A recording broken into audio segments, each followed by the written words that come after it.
그 캔사스시티에서 있었던 일인데요. 청년 하나가 그림을 굉장히 잘 그려요. 그림을 아주 몹시 잘 그리는데 자기 보기에도 참 괜찮게 그려요. 그다음에 이 자기 그림이 또 계속해서 그림을 그려야 되겠다는 이 가슴이 이 두근거림도 있습니다. 그래서 신문사를 찾아갔어요. 자기가 신문에 나오는 사파를 좀 그렸으면 좋겠다. 그것도 정식 직원이 아니면은 내가 인턴으로도 그렸으면 좋겠다. 그랬더니 그 인사 담당 사람이 탁 보더니 이것도 그림이야? 이걸 그림이라고 가져왔어? 그 면박을 주는 거예요. 그림 안 된다 이거지. 또 옆에 한 사람이 한 번 딱 보더니 자네 그림 공부 좀 더 해야 되겠어? 이거 가지고는 안 돼. 그래가지고 이 청년을 되돌려 보냈습니다. 이 젊은 청년이 그림을 그리고 싶은 마음이 항상 가슴에 두근거리면서 그림을 그리는데 어디서든지 그 사람을 인정해주지 않는 거예요. 젊은 사람들이 이렇게 몇 군데 직장에서 거절당하고 인정받지 못하면은 약간은 현 삶에 대해서 부정적인 시각을 갖게 됩니다. 그래가지고 야 정말 이 정부 정말 한심하다. 이 정부는 뭐 있는 자들의 정부냐? 우리 같이 젊은 사람들은 어디 설 데가 없구나. 뭐 이런 생각을 했었대요. 그래서 이 사람이 한때 공산주의 그런 거기에 심취하게 됐다 그럽니다. 여러분 참 제가 이제 이번에 미국 가면서 이제 가슴에 가지고 있었던 질문이 뭐냐면은 그래도 제가 좀 오래 살았잖아요. 근데 어떻게 미국에서 트럼프가 미국의 이 대통령 후보가 될 수 있느냐? 공화당 대통령 후보가 될 수 있느냐? 저는 사실은 쉽게 그걸 받아들이기가 어려웠어요. 정말로. 근데 제가 이번에 가서 만나는 사람마다 제임스 총장한테도 물어보고 만난 사람들한테 다 물어봤습니다. 참 정말 이해하기 어렵다. 미국 어떻게 트럼프가 공화당 대통령 후보가 될 수 있느냐? 근데 이제 그 미국의 현 사정을 얘기합니다. 미국도 빈익빈 부익부가 심화됐어요. 잘 사는 사람 아주 잘 살고 못 사는 사람 아주 못 살고. 근데 미국의 백인들 중에 공부를 많이 못하고 이런 대다수의 백인들이 사실은 월급을 상당히 적게 받아요. 적게 받아요. 그런데 옆을 보니까 동양 사람들이 이게 전부 다 고위직에 앉아 있는 거예요. 그리고 잘 살아 동양 사람들이. 그러니까 백인들 마음속에는 우리 자리를 동양 사람들한테 빼앗겠다. 뭐 이런 생각을 좀 가지고 있어요. 또 하나는 이 히스패닉 계통이라고 그러죠. 스페니시를 쓰는 사람들 갖다 우리가 히스패닉 계통이라고 합니다. 거기에는 뭐 예를 들어서 멕시코 사람들이 주종이지만은 거기 쿠바 사람들도 있고 뭐 중남미 사람들이 다 포함되죠. 근데 이분들은 미국 땅에 와서 자관 애를 미니멈 5명 이상 낳아요. 6, 7. 그리고 한 패밀리가 엄청나.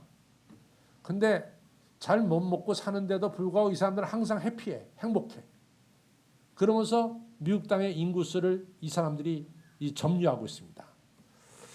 얼마나 재미있는 얘기냐면은 2016년 올해까지는 백인이 유색 인종보다 숫자가 많아요. 올해까지. 2010년도 올해 2016년이니까 2020년도에 미국 대통령 선거에서는 백인이 마이너리티 50%가 안 됩니다. 그리고 유색 인종이 50%가 넘어서게 됐어요. 이미 캘리포니아는 백인보다는 유색 인종이 많은 거죠. 이렇게 되니까 이 트럼프가 뭐라고 얘기합니까?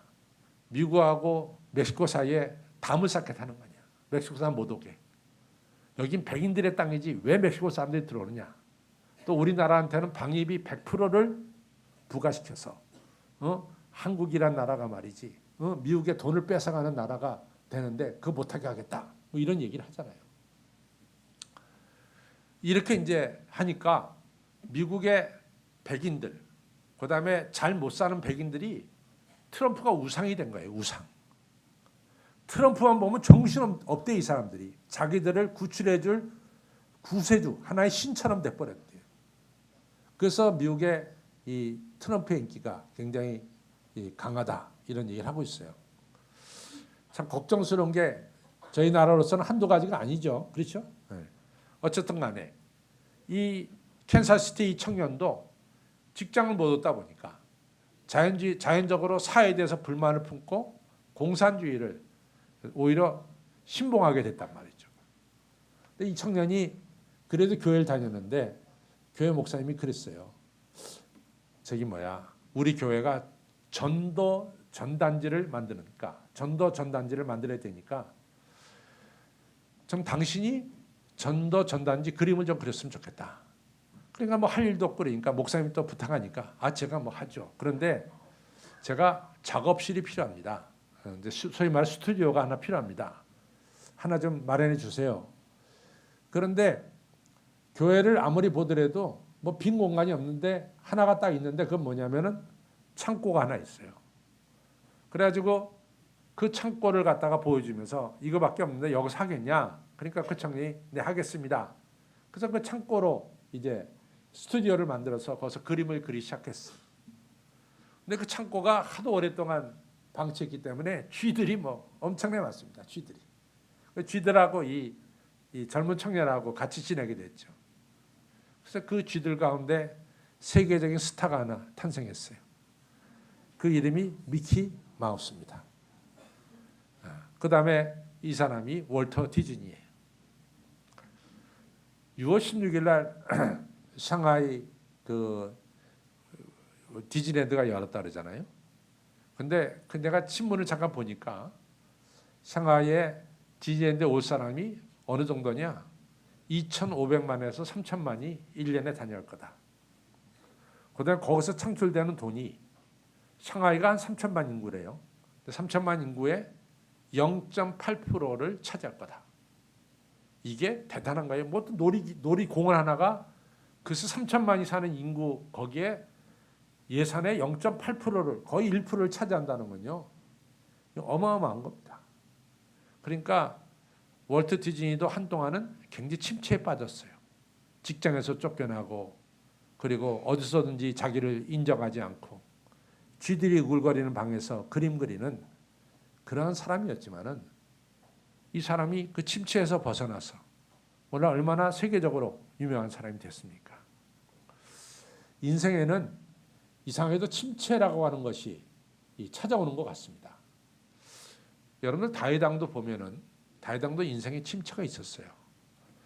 그 아들 압살롬에 쫓겨나 가지고 저 요단강 건너서 마하나임에 갔을 때는 다윗은 정말 인생의 침체였어요.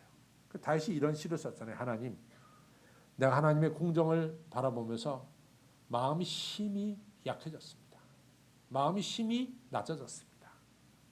하나님, 참새도 하나님의 궁정에서 제 집을 찾고 제비도 하나님의 집에서 새끼들 보금자리를 얻는데 어째서 하나님 저는 하나님의 궁정에 갈 수가 없습니까?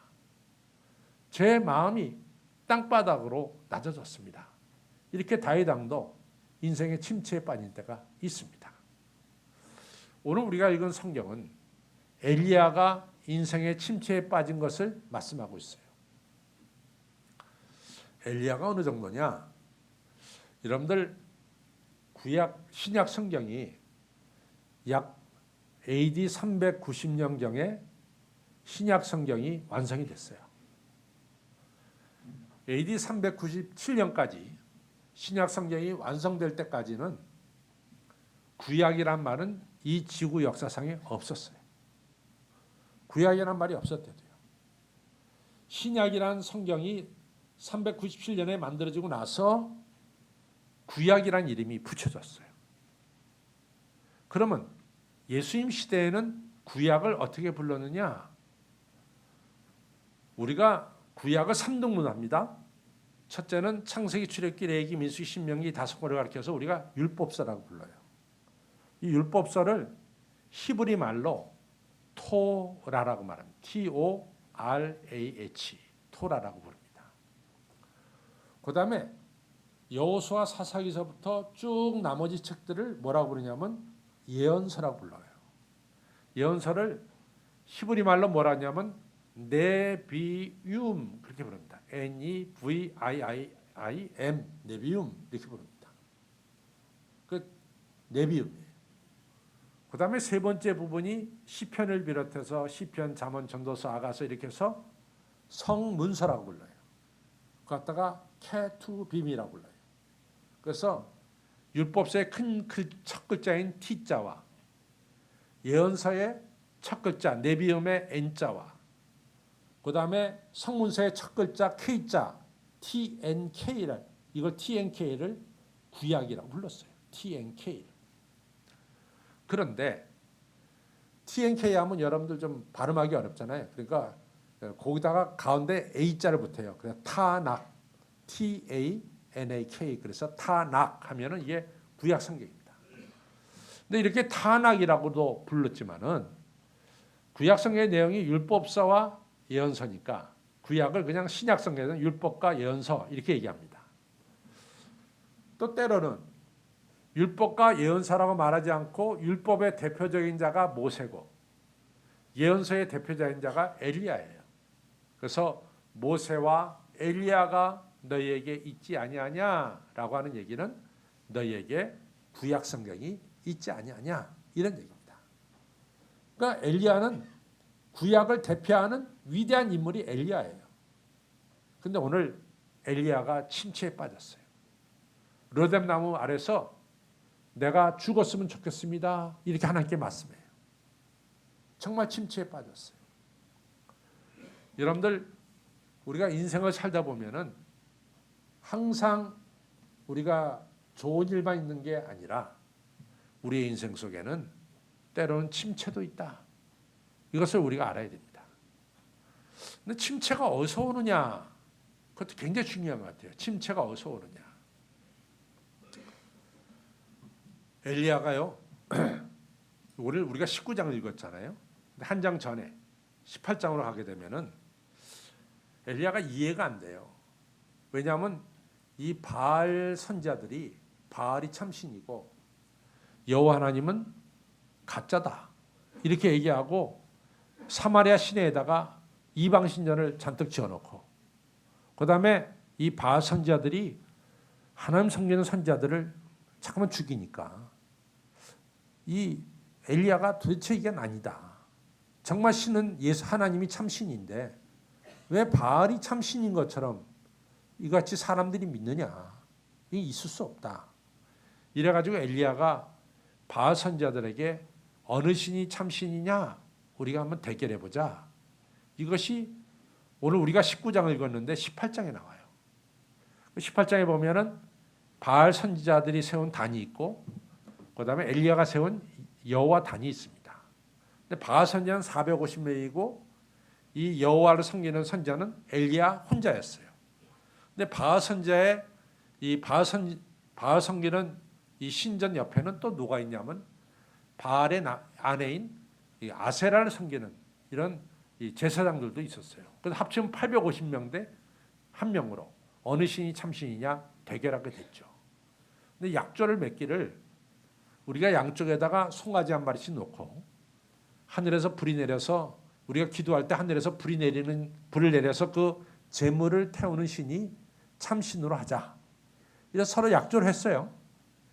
이제 바알 선지자 450인이 아침부터 오후까지 막 부르짖는 거야. 근데 아무 대답이 없었어. 이번에는 엘리야가 세 가지를 놓고 기도합니다. 첫째는 하나님 살아계신 걸 보여줘야 됩니다. 이 사람들이 하나님 무시합니다. 하나님 살아계신 거 보여줘야 돼요. 두 번째는 제가 그래도 하나님 보내신 종이라는 걸 좀 인정해야 되지 않습니까? 사람들이 좀 알게 해주세요. 그 두 번째예요. 세 번째는 하나님이 만물을 다스린다는 것을 좀 보여주십시오. 요 세 가지를 놓고 기도하자마자 불이 임했어요. 그래가지고 많은 사람들이 야훼 여호와 하나님이 참신이라는 것을 알게 됐죠. 놀라운 역사입니다. 그러자마자 이제 이 엘리야는 바알 선지자 450인, 아세라 선지자 400명, 850명을 끌고 기손 강가에 내려가서 전부 다 진멸시켰어요. 큰 승리를 거뒀습니다. 백성들도 여호와 하나님이 참신이라고 외쳤어요. 그런데 그 당시에 왕이 아합이고 아합의 부인이 이세벨인데, 이세벨이 바알 선지자를 바알을 섬기는데 아주 선봉에 선 여자죠. 이 여자가 바알 선지자 450인이 죽었다는 소식을 듣자마자 뭐라고 얘기했냐면, 바알신이여, 내가 신께 맹세합니다. 내일 이맘때까지 내가 엘리야를 죽이지 않으면 저에게 벌을 내려도 좋습니다. 이렇게 신에게 맹세하고 엘리야를 죽이겠다고 나섰어요.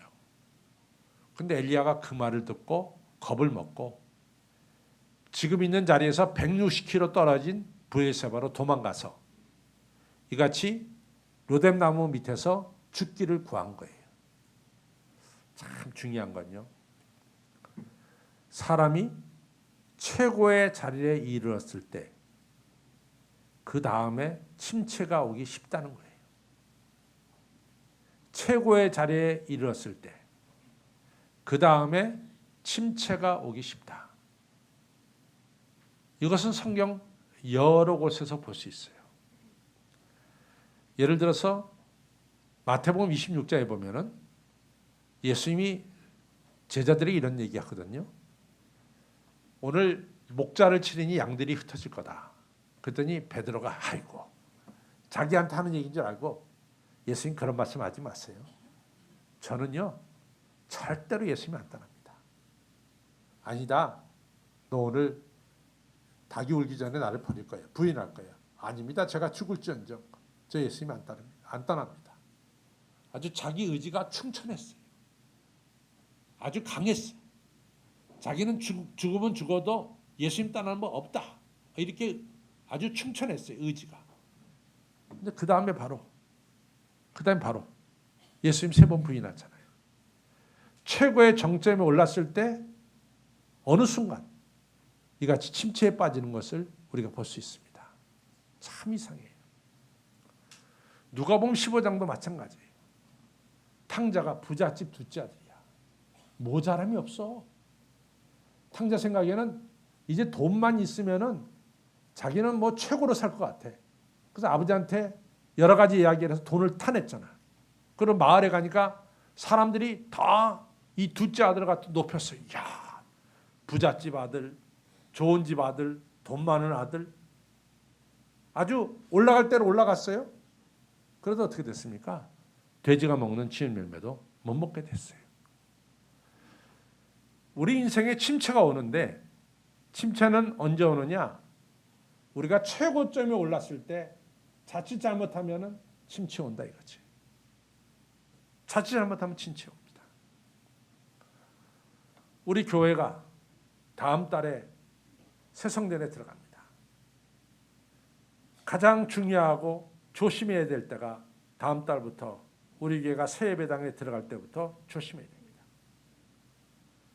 정말로 중요한 것은 여러분과 저가 겸손해야 되고, 여러분과 저가 더 성령으로 충만해야 되고, 은혜가 충만해야 돼. 자칫 잘못하면은 우리는 최고의 정점에 올랐다가 어느 순간 나도 모르는 사이에 침체에 빠질 때가 있다는 말이에요. 성도 여러분, 여러분들이 지금 잘 나가고 있습니까? 잘 나가고 있다면은 더 겸손하시기 바랍니다. 여러분들이 모든 일이 잘 되고 있어요? 겸손하시기 바랍니다. 성경을 보면은 항상 이같이 모든 일이 잘 될 때, 뭐 어느 순간에 순식간에 이같이 밑으로 떨어져요. 여러분들 아사왕이라고 있어요. 아사왕. 아사왕이 꽤 괜찮은 왕입니다. 우리가 종교의 개혁을 한 왕을 히스기야, 요시야 이렇게 꼽죠. 거기에 아사왕도 꼽을 수가 있어요. 아사왕은 꽤 괜찮은 왕이었어요. 그런데 여러분과 저가 아사왕을 잘 몰라요. 괜찮은 왕인데. 왜 그러냐? 아사가 왕에 올랐을 때 정말로 하나님 말씀대로 살았어요. 에티오피아와 이제 유다와 전쟁이 벌어졌는데 에티오피아는 글쎄 요즘으로 말하면은 이 엄청난 탱크를 100대를 가졌어요. 불병거 100대가 있는데 이스라엘은 한 대도 없었어요. 상대가 안 됐습니다. 그러니까 아사 왕이 하나님께 부르짖어 기도했어요. 하나님이 도우셔가지고 이디오피아를 이겼습니다. 그래가지고 아사의 인기가 최고조로 올랐어요. 그때 북이스라엘하고 전쟁이 벌어진 거예요. 근데 참 이상하죠. 첫 번째 하나님 의지해서 전쟁의 승리를 거뒀으면 두 번째 전쟁도 당연히 하나님 의지해야 되는데 그 하나님 의지 안 해요. 사람이란 게 이상해. 한 번 성공하고 나면 하나님을 떠나는 거야. 참 신기하게도 성경에는 그것이 많이 나와요. 그래서 아사가 저 지금의 시리아 아람 군대를 의지해가지고 북이스라엘과 싸웁니다. 그때 선지자가 나타나서 왕이요, 왕은 정말 잘못했습니다. 첫 번째 전쟁 때 하나님 의지해서 우리가 승리했는데 왜 두 번째 하나님 의지하지 않고 아람을 의지합니까? 어떻게 그 선지자를 때렸어요. 이게요, 사람이 성공하고 나면은 그 다음에는 하나님을 떠나는 거예요. 엘리야가 엄청난 승리를 거두고 나서 침체에 빠졌습니다. 여러분과 저는 잘 나갈 때 더 겸손하시고 모든 일이 잘 될 때 더 성령으로 충만해지시기를 바랍니다. 잘 나갈 때 교만하면은 언제 침체에 빠질지 몰라요. 저는 우리 교회가 대단에 들어갔는데 주변의 목사님들 그래요. 아유, 강 목사님 입당 예배는 들어가자마자 하는 거야. 들어가자마자 입당 예배 거나하게 해. 내가 뭐 절대로 안 그러지. 그럴 필요가 없어요. 우리는 들어가서 더 열심히 영적으로 충만해져야 돼요. 그러고 나서 준비가 다 된 다음에 아주 초철하게 해도 괜찮아. 전혀 그런 문제 없어요. 중요한 것은 우리가 잘 될 때 더 겸손하고 더 하나님을 의지하는 여러분과 저가 되기를 주님의 이름으로 축원합니다. 두 번째로 왜 이 엘리야가 침체에 빠졌을까? 우리가 악을 너무 가볍게 봤어요. 중요한 것은 우리를 공격하는 악은 절대로 가볍게 봐서는 안 돼요. 엘리야는 바알산자, 아세란자 850명을 갖다가 이제 물리쳤으면은 더 이상은 악은 소리도 못 지를 줄 알았어요. 웬걸? 850명 처치하니까 이제는 이세벨이 너 죽이겠다고 나오니까 엘리야가 그 말에 그냥 푹 주저앉은 거예요. 여러분과 저는 항상 영적인 싸움을 하고 있는데 여러분과 제가 영적인 싸움에서 한번 이겼다. 끝난 게 아니야. 언제 그것들이 또다시 들어올지 몰라. 그래서 항상 여러분들은 근신하여 항상 깨어서 기도해야 될 줄로 믿습니다. 그것이 중요해요. 항상 근신해서 깨어서 기도해라. 그 미국이나 이제 캐나다 교회가 한결같이 질문하는 게 있어요. 왜 한국 교회는 이렇게 부흥하느냐?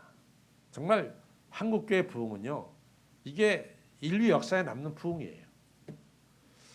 근데 여러분과 우리 한국 교회 부흥의 역사에 원인이 있다고 생각해요.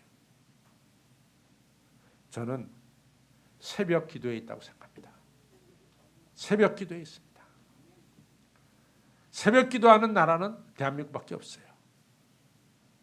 우리가 일어나서 영적으로 깨어 기도하고 하나님 의지하며 사니까 한국 교회는 아직도 살아있는 이런 놀라운 역사가 나타나고 있어요. 여러분들 악한 마귀를 우습게 보지 마십시오. 악한 마귀는 우는 사자같이 언제든지 여러분과 저를 삼키려고 달려듭니다. 깨어서 기도해야 될 줄로 믿습니다. 세 번째로 왜 엘리야가 침체에 빠졌느냐? 세 번째 원인은 너무 육체적으로 피곤했어요. 여러분들 육체적으로 피곤하면 참 어렵습니다. 엘리야가 3년 반 동안 비가 안 왔잖아요. 그러니까 비가 오니까 엘리야가 너무 좋아가지고 갈멜산에서 이즈라엘까지 25km 떨어졌는데 거기를 달려갔어. 비 맞으면서. 그 다음에 이즈라엘에서 엘리사가 이 이세벨이 죽이겠다니까 브에세바까지 160km 떨어졌거든. 160km를 또 달려왔다고. 그러니까 요 한 일주일 어간에 엘리야가 무려 185km를 달렸다고. 그러니까 육체적으로 아주 탈진한 거야. 그러니까 로뎀나무 밑에서 아이 나 이제 살 만큼 살았으니까 나 죽여주십시오. 그렇게 된 거예요. 여러분, 우리가 중요한 것은 여러분과 저는 이 육체적으로 강건해야 됩니다. 강건해야 됩니다. 어느 고약한 학생이 목사님을 찾아왔어요. 아, 목사님, 그 이상해요. 뭐가 이상하니? 아니, 성경에 담배 피지 말라는 얘기 한마디도 없는데 왜 교회에서는 담배만 피면 죄인 취급합니까? 그래서 목사님이 얘기를 하다 이게 고야한 질문을 하는구나. 첫째, 담배 피면은 안 되는 것이 너 하나님이신 육체를 병들게 하는 거다. 두 번째, 너 그렇게 예수 잘 믿는다 그러는데 네가 행동을 통해서 다른 사람들이 감동을 받아야지. 저거 예수 잘 믿는다는 게 맨날 담배만 펴대? 저것도 예수 믿는 건가? 그렇게 얘기하면 너는 하나님께 영광 돌리는 게 못 돼. 그러니까 그래서 담배 피지 말라는 거야. 여러분들, 여러분과 저의 몸을 상하게 하는 것은 하나님께 영광 돌리는 게 아닙니다. 여러분과 저의 몸이 육체적으로 강건해야 돼요. 강건해야 돼요. 세 번째, 왜 엘리야가 이같이 침체에 빠졌느냐? 참 중요한 것이, 저는 왜 새벽 기도회가 중요하냐? 새벽에 나와서 나를 보지 않고 하나님을 보게 돼서 저는 기뻐요. 사람이 이상하게도 자기를 쳐다봐. 근데 우리는 하나님을 바라봐야 돼. 자기를 쳐다보면은 자기밖에 없는 것 같아. 우리가 하나님을 바라봐야 됩니다. 엘리야가 뭐라고 얘기해요? 하나님, 내가 하나님을 향해서 아주 열심히 특심인데 우리 백성들은 다 바알과 아세라를 섬깁니다. 나만 남았습니다. 자기만 바라보니까 자기만 하나님 잘 섬기는 것 같아. 남들은 안 섬기고. 나만 남았습니다. 이런 거예요. 근데 얼마나 엘리야가 착각을 했냐면, 엘리야가 조금 전에 오바댜라고 하는 국내 대신이 이 하나님 섬기는 선지자 100명을 굴속에다 숨겨두고 음식 먹이는 걸 알고 있었어요. 근데 그걸 새까맣게 잊어버린 거야. 지금 굴속에서 100명의 이 여호와 선지자가 숨어 있다는 것을 잊어버리고 자기 혼자만 남은 거로 생각된 거야. 참 이상하죠. 사람이 어느 순간에는 자기밖에 안 보여. 남이 안 보인다고. 그러니까 나만 남았습니다. 여러분들 교회 일하다가 아이 목사님 저만 일해요. 아무도 일 안 하고. 그 침체에 빠진 거예요. 왜 자기만 일해? 다른 사람도 많이 일해요. 여러분들 나 말고도 다른 사람들이 열심히 일한다는 것을 인정하시고 믿으시기 바랍니다. 자기만 일하는 게 아니야. 다 같이 일하는 거지. 그러니까 하나님이 엘리야에게 그러잖아요. 야, 이 사람아, 내가 바알에게 무릎 꿇지 않은 7,000명을 남겨뒀단 말이야. 너만 있지 않아. 하나님의 역사를 보기를 바란다. 이러면서 엘리야의 침체 원인들을 하나님께서 밝히셨습니다. 여러분, 잘 될 때 더 영적으로 겸손해지시기 바랍니다. 두 번째로, 악은 쉽게 무너지지 않습니다. 늘 깨어서 기도하시기 바랍니다. 육체적으로 강건하시기를 바랍니다. 나를 바라보지 않고 하나님 바라보시기 바랍니다. 자, 우리 하나님께서 어떻게 엘리야를 영적으로 갱신하느냐? 첫째는 하나님이 우리를 버리지 않는 거예요. 제가 다음 주에 설교할 텐데요. 여러분과 저가 예수님을 믿었잖아요. 그러면 여러분과 저가 인정하든 인정하지 않든 여러분과 저는 은혜의 영역 안에 있다 그 말이야. 은혜의 영역 안에 있어요. 지난 한 주일 동안 여러분들이 하나님을 얼마나 생각했는지 몰라요. 여러분들이 하나님 생각하든 생각하지 않든 하나님의 은혜 가운데 일주일을 살아왔어. 왜? 우리는 은혜의 영역 안에 지내기 때문에 그렇습니다. 엘리야가 나 죽여주십시오. 하나님이 죽일까요? 살릴까요? 살리지. 죽이지 않고. 하나님은 우리를 절대로 버리지 않는 거예요. 여러분과 저를 자녀로 삼아 주시고 버린 일이 없어요. 저 따라서 하나님은 나를 절대로 버리지 않는다. 믿으세요? 절대로 버리지 않으세요. 그 다음에 하나님은 육체적으로 피곤한 엘리야를 회복시켜 주세요. 그래서 떡을 구워서 주시고 물을 주신 거예요. 잠을 자게 하셨어요.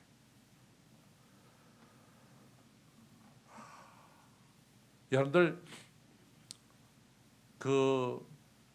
우리가 열심히 살다가 어느 때 나도 모르게 몸이 아파가지고 병원에 입원할 때도 있고 또 원치 않은 사고 때문에 집에서 쉴 때도 있어요.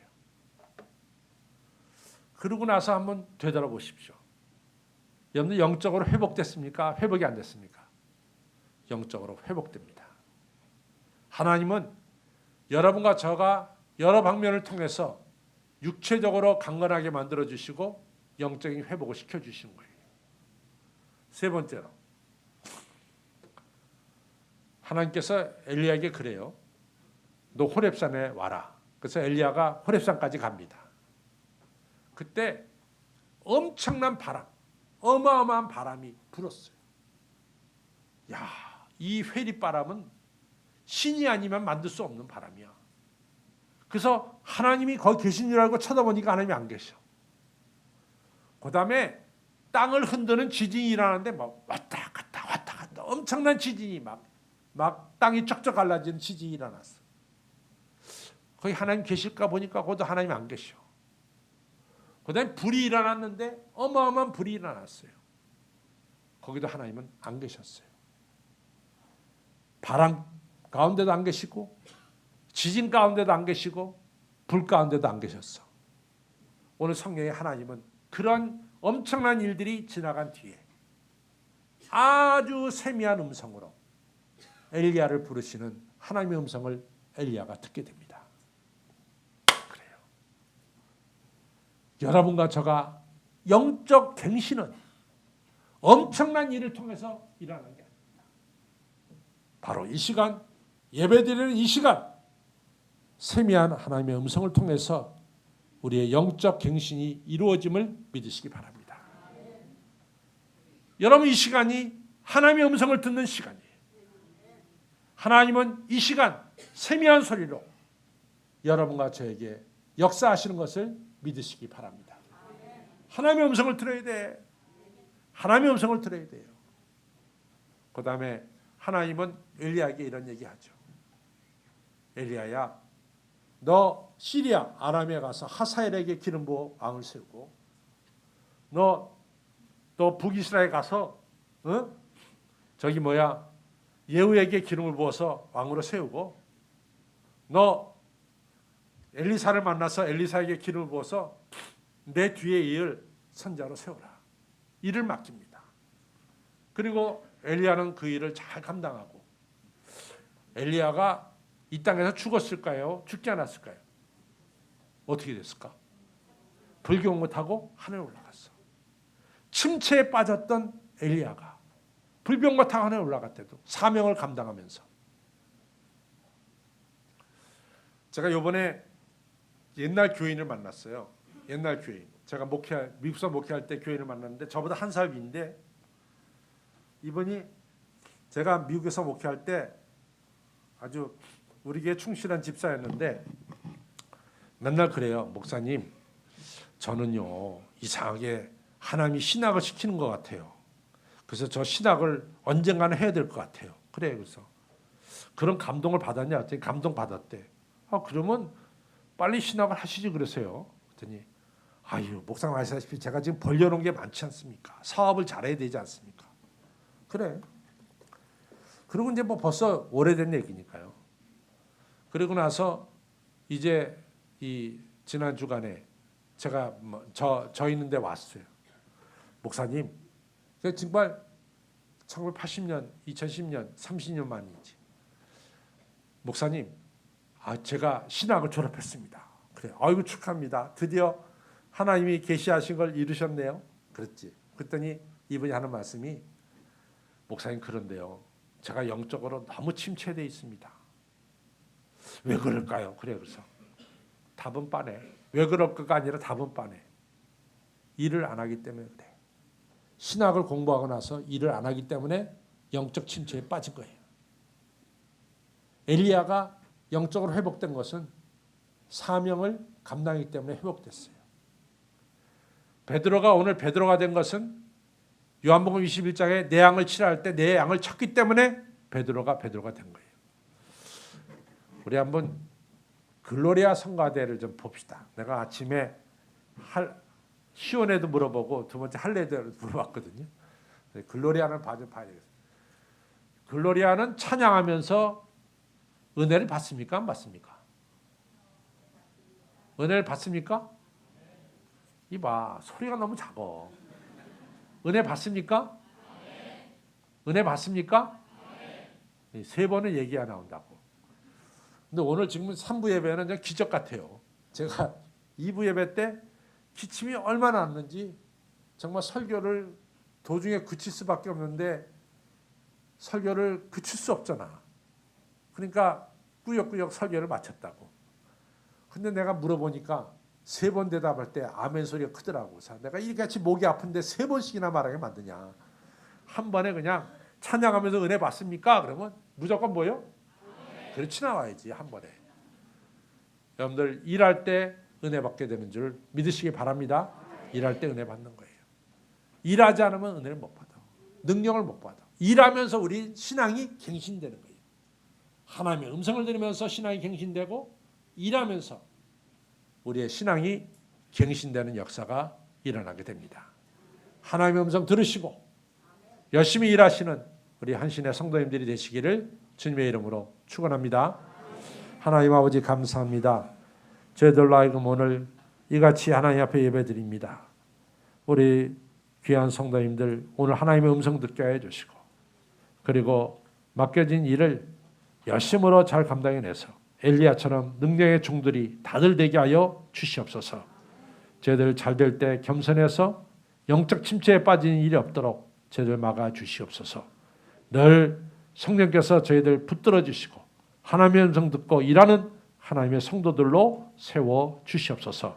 감사하며 예수님 이름으로 간절히 기도를 쌓옵나이다. 아멘.